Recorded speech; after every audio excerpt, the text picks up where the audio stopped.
ते माझं पहिलंच प्रेम होतं. पण तरी चर्चा होती का विजय खंडारे मॅड झाला बा, नुसता व्हिडिओ काढत राहते वगैरे वगैरे. कामधंदा सगळं सोडून दिलं होतं, बाबाच्या भरोशावर खाऊ राहिलो, आई बाबाच्या भरोशावर. आणि त्याच्यात माझं लग्न झालं, माझे लेकरं, मला एक मुलगी होती त्या टायमाला. आणि मला डायरेक्टच म्हणून दिलं की तू घरात राहू नको म्हणे, ते बायको लेकरं उचल आणि चालला जाय म्हणे कुठे.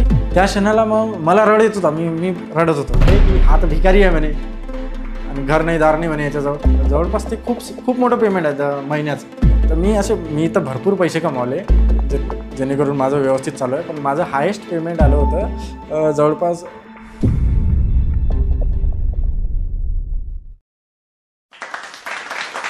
नमस्कार, मी विजय खंडारे. तुम्ही मला ओळखता म्हणजे माझं एक गाणं आलं होतं 2 वर्ष अगोदर, श्रीवल्ली नावाचं, ज्याचं तेलुगूचा रिमेक आपण मराठीमध्ये केला होता. त्या गाण्याचा निर्माता म्हणजे मी. आज तुम्हाला माझ्या स्ट्रगलिंग लाईफचा थोडा क्षण सांगणार आहे. तर मला काय अडथळे आले माझ्या जीवनात, कोणकोणते प्रॉब्लेम्स आले, कसं मी समोर गेलो, आणि या सोशल मीडियाच्या जमान्यात माझ्या गावात कोणत्याच प्रकारची सुविधा नसताना मी स्वतः हँडल करून यूट्यूब, फेसबुक यासारखे प्लॅटफॉर्मवर चांगल्या प्रकारे नाव कमावलं. तर त्याचबद्दल आज तुम्हाला माहिती देणार आहे. माझी सुरुवात जे आहे ते ज्या गोष्टीमुळं मला फेम मिळालं ते म्हणजे श्रीवल्ली गाणं. आणि ते गाणं आलं तेव्हापासूनच मला महाराष्ट्रभरात जे पुष्पामधलं श्रीवल्ली सॉन्ग तेलुगू भाषेत आलं होतं, तिथूनच माझी नेमकी करिअरची सुरुवात झाली या सोशल मीडियाच्या दुनियेवर.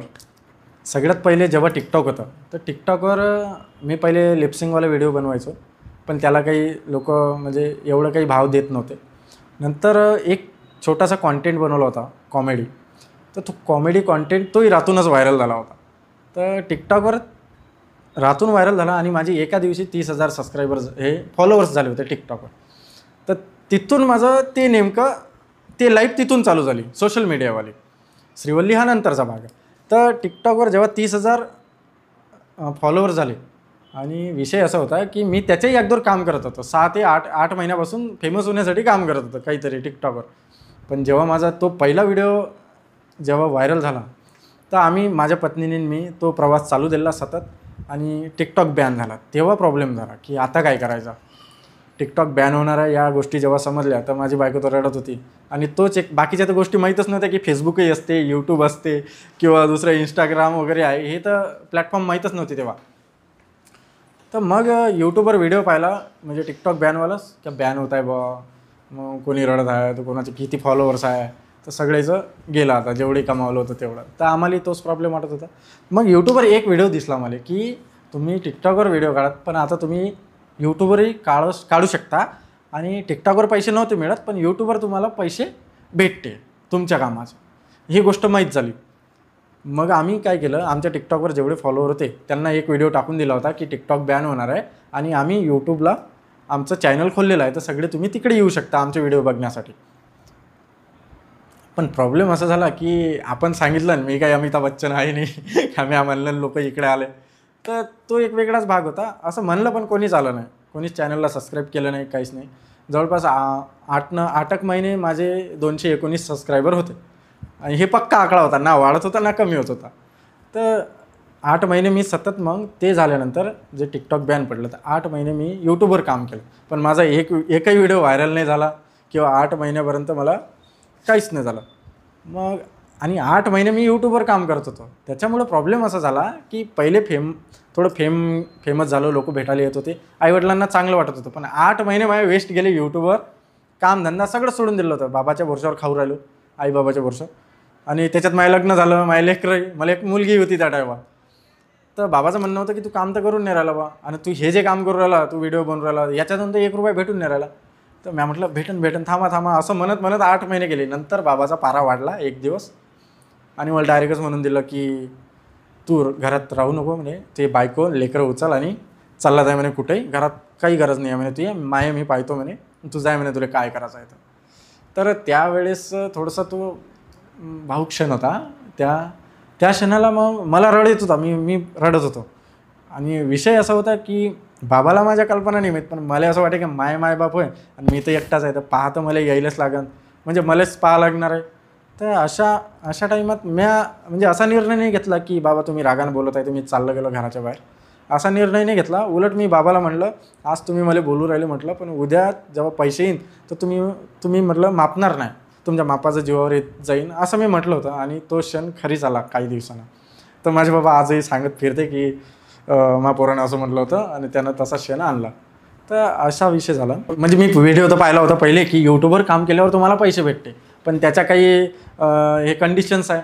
तर त्या कंडिशन्स वाढणार केव्हा होत्या, जेव्हा माझे व्हिडिओ व्हायरल होत होते, व्हायरल होणार किंवा माझे सबस्क्रायबर वाढणार, तेव्हा ते कंडिशन पुरे झाल्यावर पैसे चालू होणार होते. मी त्या बेसवरच काम करत होतो की आज नाही आहे, उद्या नाही आहे, पण होईल चालू. तर माझं तर 8 महिने काम तर मी करत नाही, नुसतं व्हिडिओ आणि घरी खाणं, उगं राहिलं आणि काम करणं. तर 8 महिन्यात कंडिशन म्हणजे बाबाचंही पहिले काय विषय होता, मी कामाला जाऊ, बाबाही जाय, तर दोघं मिळून थोडं चालत होतं. पण मी काम सोडून दिलं, त्याच्यामुळे खूप प्रॉब्लेम झाला. आणि 8 महिन्यानंतर माझा एक व्हिडिओ व्हायरल झाला, छोटावाला. तर छोटा व्हिडिओ व्हायरल झाला, तर जे म्हणजे माझा जो बेस होता टिकटॉकवर, त्या लोकांपर्यंत व्हिडिओ पोचला. मग त्यांना माहीत झालं की अरे यांचं एक चॅनल आहे बा, हे भेटले पुन्हा. तर मग तो व्हिडिओ व्हायरल झाल्यानंतरच माझे 20,000 सबस्क्रायबर झाले. आणि तो एकाच व्हिडिओनं माझे पूर्ण कंडिशन्स क्रॅक करून घेतल्या अर्निंगवाल्या. आणि तिथून मग सगळेच व्हिडिओ मी 8 महिन्यापासून व्हिडिओ टाकत होतो. 8ही महिन्याचे जेवढे व्हिडिओ होते ते रपारप व्हायरल व्हायला लागले. आणि मला एकाच महिन्यात म्हणजे माझं पेमेंटवालं प्रोसिजर चालू झालं. आणि नंतर एका महिन्यानं 7,000 रुपये पेमेंट आला. 7,000 रुपये पहिलं पेमेंट. आणि मलाही खुशी होती की मी बाबाला आता पैसे देणार, बाबा मी कमावले पैसे तुम्हाला. तर 7,000 रुपये घरी म्हणजे पेमेंट आल्यानंतर मी घरी दिले. आणि बाबाजवळ 7,000 रुपये दिले तरी बाबा खुश नव्हते. 7,000 रुपये काय देऊ राहिला, 7,000 रुपयात काय होते म्हणे, तू 7,000 रुपये देऊ राहिला म्हणे, 1 वर्ष चाललं म्हणे तुझे, तू 7,000 रुपये देऊ राहिला. मी म्हटलं बाबा हे आत्ता कामावर राहिलो, समोर कमावेल म्हटलं अजून. तेव्हाही प्रॉब्लेमच होते. मग माझी आई म्हणे की जाऊ द्या, करू राहिला करू द्या, पाहू काय आहे. तर माझी बायको मी कंटिन्यू काम करत राहिलो. आणि आज इथं आहे. तर मी म्हणजे भरपूर पैसे कमावले, ज्याच्यात माझं घर चालणार. माझं घर नव्हतं माझ्याकडे राहायला, मी भाड्यानंच राहिलो आहे अजून. म्हणजे 12 वर्ष भाड्यानं राहिलो. तर 12 वर्ष भाड्यानं राहिलो, पण आज माझं घर होऊन राहिलं. माझं बांधकाम चालू आहे घराचं. ते स्वतःची जमीन घेऊन घर बांधणं चालू आहे, मोठं आहे. तर त्या गोष्टीचा आनंद आहे. घरी गाडी आहे. पहिले काहीच सोय नव्हती, दूध आणायची पण सोय नाही राहत होती, कारण कामाला गेलं तरच पैसे भेटायचे आणि त्याच्यातही भाडं भरायचं होतं. तर अशा कंडिशनमध्ये मी इथपर्यंत आलो. आज कंडिशन चांगली आहे. तर श्रीवल्ली गाणं जे तेलुगूत आलं होतं, ते गाणं मी माझ्या कल्पनेनं मराठीत उतरवलं आणि त्यामुळेच फेम मिळाला. आता ते घटना कशी झाली, तेलुगू गाणं ऐकत होतो. ऐकत असताना त्याचं म्हणजे कंपोजिशन फार चांगलं आहे आणि मलाच नाही तर संपूर्ण भारताला ते गाणं आवडलं होतं. तशाच प्रकारे मला आवडलं. आणि ते गाणं ऐकूनच 4 भाषेमध्ये समजा रिलीज झालं ते गाणं, तमिळ, तेलुगू आणि कन्नड. आणि अजून एक हिंदी झालं, पण हिंदी लेट आलं होतं. तेव्हाच माझ्या डोक्यात प्रश्न आला होता की 3 भाषेत झालं आणि मराठीत आपण जर करून पाहिलं तर तोच एक रस्ता घेऊन मी मराठीत गाणं लिहून पाहिलं. आणि गाणं लिहिल्यानंतर ते म्हणजे मी एका रातूनच लिहिलं होतं गाणं. रात्र थोडा बसलो बुक पेन घेऊन आणि लिहायला बसलो. तर ते ऐकत होतं तेलुगू. आणि वास्तविक पाहता त्यांच्या शब्दांचा काही समतोल आहे नाही, ते शब्द वेगळे, हे शब्द वेगळे. बस मी त्या कंपोजिशनवर माझे शब्द बसवले आणि असं करून मी 2 वाजेपर्यंत रात्री गाणं लिहिलं, पूर्ण लिहिलं. लिहिल्यानंतर मी माझ्या आईला ऐकवावं या हिशोबानं, ती झोपून होती. मी तिच्याजवळ गेलो. आई म्हटलं गाणं लिहिलं एक. तर म्हणे कोणतं लिहिलं. आता त्यांनाही माहीत नव्हतं. मी म्हटलं असंच लिहिलं तेलुगू गाणं आहे म्हटलं, त्याच्यावर मराठी लिहिलं म्हटलं शब्द. ऐकतं का म्हणलं. ठीक आहे ऐकव म्हणे. तर मी ऐकवायला लागलो तिला, म्हणून दाखवलं. तर माझी आई म्हणे वा वा चांगलं लिहिलं म्हणे, जाय म्हणे आता जाऊन झोप म्हणे. त्यानंतर त्याला असं वाटलं ठीक आहे. आणि माझ्यासाठी तो मनोरंजनाचाच भाग होता. पण जेव्हा सकाळी उठून मी सगळ्याला ऐकवलं घरी, बाबाला, माझ्या बायकोला, बहिणीला, तर त्यांनी म्हटलं की चांगलं व्यवस्थित लिहिलं आहे. मग माझ्या डोक्यात थोडंसं अजून प्रोत्साहन मिळालं आणि मी ते गाणं स्टुडिओमध्ये रेकॉर्ड करण्याचं ठरवलं. तर दुसऱ्याच दिवशी मी स्टुडिओमध्ये गेलो. स्टुडिओमध्ये गेल्यानंतर म्हणजे पहिले माहिती काढली. तेव्हा तर काही माहीतच नव्हतं असं स्टुडिओमध्ये किती पैसे लागते, काय लागते. तर मग एक मित्र होता, त्यालाच फोन लावला आणि त्याने माहिती दिली का इथं एक स्टुडिओ आहे. आणि हेही माहीत नव्हतं तिथं गाणं रेकॉर्ड होते का नाही होत, कारण या भागामध्ये अमरावतीच्या भागात समजा हे जे माध्यम आहे हे फार कमी आहे. तर मी गेलो तिथं, भेट दिली आणि त्यांना गाणं ऐकवलं. जे ते म्हणजे म्युझिक डायरेक्टर होते, ज्यांचा स्टुडिओ होता, त्यांना ऐकवलं. ऐकवल्यानंतर त्यांचा विषय असा होता की तू आला गाणं म्हणाली तर म्हण, जा मी सगळं तुला करून देतो. तर गाणं 1500 रुपयामध्ये रेकॉर्ड केलं. 1500 रुपयात रेकॉर्ड केलं. आईबाबालाही आणलं होतं मी सोबत. मी म्हटलं माझा पहिलाच टाईम आहे स्टुडिओमध्ये रेकॉर्डिंग करण्याचा आणि आईबाबालाही चांगलं वाटत होतं, तर काहीतरी होऊन राहिलं बा. तर मग आम्ही गाणं रेकॉर्ड केलं. रेकॉर्ड केल्यानंतर 6 दिवसानं गाणं दिलं. आम्ही वाटच पाहत होतो कधी येते गाणं, कधी येते. मग त्या व्यक्तीनं गाणं पाठवलं. मी एकटाच ऐकत होतो पहिले, इकडं तिकडं कोणत्यात जाऊन थोडंसं दूर जाऊन गावाच्या एकटाच ऐकू राहिलं. अरे यार जमलं नाही म्हटलं, हे कसं तरी वाटू राहिलं. मग माझी बायको मला पाहत होती की हे माणूस इकडे इकडे काहून चालला बाबा, इकडे इकडे काहून चालला दूर दूर. तर मग तेच वाटेल काय झालं म्हणे. मी म्हटलं ते गाणं रेकॉर्ड केलं होतं ते आलं म्हटलं. ते म्हणे ऐकू ना, मला ऐकायचं आहे म्हणे. मी म्हटलं ऐकू नको, लय खराब झालं म्हटलं. तर तरी तिनं ऐकलं. थोडं स्टार्टिंगला ऑड वाटलं, पण तिला वाटलं चांगलं, बायकोला. ते म्हणजे चांगलं झालं म्हणे, मस्त वाटू राहिलं म्हणे. मग प्लॅन करून आम्ही आईबाबाला ऐकवण्याचा प्रयत्न केला. बायको म्हणजे चांगलं झालं म्हणे गाणं म्हणे. मग आम्ही प्लॅन करून नाही का आईबाबाला म्हणजे पहिली झलक ऐकावं आणि ते काय म्हणते त्याचं. तर आम्ही ऐकवलं आईबाबालाही चांगलं वाटलं. मग आता विषय होता शूटिंगचा. आता गाणं चांगलं झालं तर त्याला एक प्लॅटफॉर्म पाहिजे होतं आणि प्लॅटफॉर्म होतं माझ्याकडे यूट्यूब. आता यूट्यूबवरही समजा 2 वर्ष मेहनत करून यूट्यूबवर आमचे जवळपास 1 लाख सबस्क्रायबर झाले होते. आणि तेव्हा मी कॉमेडीज करायचो, कॉमेडी व्हिडिओ नवरा बायकोचे. पण तो एक बेस होता माझ्याकडे 1 लाख लोकांचा. तर ते मनोरंजनचा भाग म्हणून मी ते गाणं. आता शूटिंगचा विषय काय झाला होता, शूटिंगसाठी आता चांगले कॅमेरे पाहिजे आणि चांगले कॅमेरे असल्यानंतर त्याला बजेटही पाहिजे. तर ना माझ्याकडे बजेट होतं, ना चांगले कॅमेरे कोण वागवते, कोणाजवळ कॅमेरे भेटते हेही माहिती नव्हतं, कारण मी फक्त मोबाईलवरच करायचो. तर यावेळेस प्लॅन होता काहीतरी चांगलं देऊ. पण कॅमेरा सगळं डेट वगैरे ठरली, एक कॅमेरामॅन होता आणि नंतर तो व्यक्ती आलाच नाही काही तांत्रिक अडचणीमुळे. तर मग बाबा म्हणत होते माझे, जाऊ दे काय लागलं कॅमेरा मागं म्हणे, आपला मोबाईल आहे, आतापर्यंत मोबाईलवरच केलं ना म्हणे, तर मग मोबाईलवर कर म्हणे. मी म्हटलं ठीक आहे. तर आम्ही प्लॅन केला आणि शूटिंगसाठी मोहल्ल्यातल्याच मुली घेतल्या 2-3. एक ॲटो सांगितला होता, त्याचं भाडं होतं 300 रुपये. आणि मुली जमा केल्या गाडी वगैरे घेऊन, आमचं आईबाबाला घेऊन असे 7-8 जणं आम्ही निघून गेलो बाहेर गेलो. आणि जे चांगलं वाटलं ठीक आहे ना, आम्ही तिथं मोबाईलनं सीन घेतले. तर सीन घेतले, मग एडिटही मोबाईलवरच केलं. आणि एक मनोरंजन म्हणून असंच आपल्या जो बेस होता पब्लिकचा 1 लाख लोकांचा, त्यांच्या मनोरंजनासाठी टाकून दिलं. तर आता ते टाकलं तर तेव्हा तर काही एवढा रिस्पॉन्स नव्हता असा की गाणं व्हायरल होईल, आणि आम्हालाही काही असं वाटत नव्हतं टाकलं. तर एका रातून म्हणजे रातभर ते गाणं एकदम सिम्पल होतं, असं म्हणजे 1000-2000 व्ह्यू होते. आणि रात्रीहून सकाळी जेव्हा मी उठलो तेव्हा ते गाणं व्हायरल झालं होतं पूर्ण रातून, म्हणजे 6 लाख व्ह्यू आले होते तेव्हा रात्रीच. मग तो आनंद एक वेगळाच होता. आणि ते गाणं रिलीज म्हणजे 6 लाख लोकांनी बघितलं आणि लगेच नाही का माझी TV 9ला एक न्यूज लागली. तर तो आनंद वेगळा की मुंबईवरून तुमची न्यूज लागली, म्हणजे गावात जे तहसील भागात जे पत्रकार आहेत त्यांनी सांगितलं. मग तोही आनंद वेगळा. आणि असा 3ऱ्या दिवसापासूनच पत्रकार वगैरे सगळे यायला लागले, कारण ते एक वेगळाच भाग झाला होता. आणि ते फर्स्ट टाईम होतं जे एक तेलुगू गाणं मराठीत झालं किंवा तिथून तो पॅटर्न चालू झाला असं मराठीत करण्याचा. तर सगळे पत्रकार वगैरे घरी येत होते.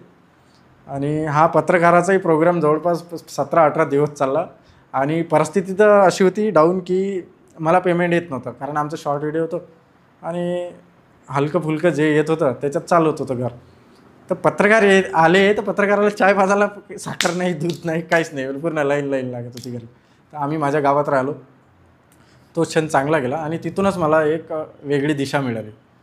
तेव्हापासून मी आतापर्यंत थांबलेलो नाही आणि माझं काम चालूच आहे. आणि जे काही समजा माझ्यासारखं बनण्याचा प्रयत्न करत असेल किंवा कोणाला यूट्यूबवर यायचं असेल, करिअर बनवायचं असेल आणि आईबाबाला प्रॉब्लेम असेल, तर माझं डायरेक्ट म्हणणं आहे की त्यांच्यामध्ये जर क्वालिटी असेल तर ते करणारच काही ना काही, पण त्यांना करू द्या. आणि हा सोशल मीडिया असा प्लॅटफॉर्म आहे जिथून तुम्ही झिरोशी हिरो डायरेक्ट, जसं मी झालो थोड्या वेळात, थोड्या काही क्षणात. तर ते जेव्हा हिरो बनते तर तेव्हा तुमचे म्हणजे तुम्ही आनंदित राहा, आईवडील आणि तुमचा अवतीभोवतीचा एरिया तुम्हाला मान देईल, लोक मान देईल. आणि एक मुख्य विषय म्हणजे आता तुम्ही म्हणाल मी किती कमावले यूट्यूबवर, तर मी तर भरपूर पैसे कमावले जेणेकरून माझं व्यवस्थित चालू आहे. पण माझं हायेस्ट पेमेंट आलं होतं जवळपास 1.5 ते 2 लाखाच्या मधामध्ये. तर हे पेमेंट सगळ्यात हायेस्ट होतं माझं. पण ते काहून होतं, कारण माझं काम तेव्हा भारी चालू होतं. मी सतत काम करत होतो, माझी बायको आणि मी सतत काम करायचो. काम केल्यामुळं माझं ते पेमेंट आजपर्यंत आलं. जवळपास ते खूप खूप मोठं पेमेंट आहे महिन्याचं. तर असंच माझं म्हणणं आहे. आता आमचं काम हळूहळू चालू आहे, कारण लेकरं आहे तर लेकरालाही सांभाळावं लागते, स्वयंपाक वगैरे. बायकोलाही माझ्या खूप त्रास होते, तर त्याच्यामुळं सगळं कामधंदे करून आम्ही तरी प्लॅटफॉर्मवर टिकून आहे. तर आता हा झाला माझा यूट्यूबचा आणि श्रीवल्लीचा विषय. अजून एक विषय आहे जो गंभीर आहे आणि जो कोणाकोणालाच लाभतो जीवनात, ते म्हणजे माझी बायको. माझ्या बायकोनं म्हणजे मी 9वीत असतानापासून तिनं माझा साथ नाही सोडला आजपर्यंत. आता 9वीत असताना कसं काय, तर ती माझी पहिली भेट जेव्हा मी 9वीत होतो आणि ती 15-16 वर्षाची होती. जवळपास 2013मध्ये आमची एका लग्नामध्ये भेट झाली. आणि आम्ही लहानच होतो, पण एवढंही लहान नव्हतो की कोणी आवडलं की समजणार नाही. तर मला ती आवडली होती तेव्हापासून ते एक आवड माझ्या मनातच राहिली शेवटपर्यंत. आणि कुठंतरी आमची प्रेम कहाणी चालू झाली. पहिले मी तिला सांगितलं माझ्या मनातलं, तेव्हाच सांगितलं होतं, पण ते इंटरेस्टेड नव्हती, कारण मी बारीक कटिंग होती माझी, एकदम म्हणजे एकदम चोरासारखा दिसत होतो. तर कोणीच मला असा भाव देणार असा विषयच नव्हता. आणि ते त्याच्यात सुंदर होती म्हणूनच मला आवडली होती. तर जवळपास तिनं 1-1.5 वर्ष गेल्यानंतर म्हणजे तिच्या मनात आवड निर्माण झाली का नाही बा होता हा व्यक्ती. तर अशा प्रकारे तिथून आमची प्रेमकथा चालू झाली. आणि त्याच्यामध्ये खूप अडचणी आल्या. अडचणी म्हणजे ती यवतमाळला राहायची आणि मी अमरावती जिल्ह्यामध्ये एका छोट्याशा गावात. आणि माझं पण शिक्षण चालू आणि तिचं पण शिक्षण चालू.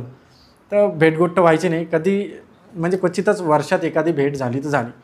तर असा करू असा विषय 6 वर्ष चालला आमचा. आणि 6 वर्षानंतर कसं आमचं लग्न झालं. पण लग्न झालं तेव्हाही तिनं तिच्या घरी जेव्हा म्हणजे प्रश्न विचारला होता की तुला हा मुलगा आवडते का, सगळे प्रॉब्लेम फेस झाल्यानंतर. पहिली गोष्ट तर पटतच नव्हतं माझ्या घरी आणि तिच्या घरीसुद्धा.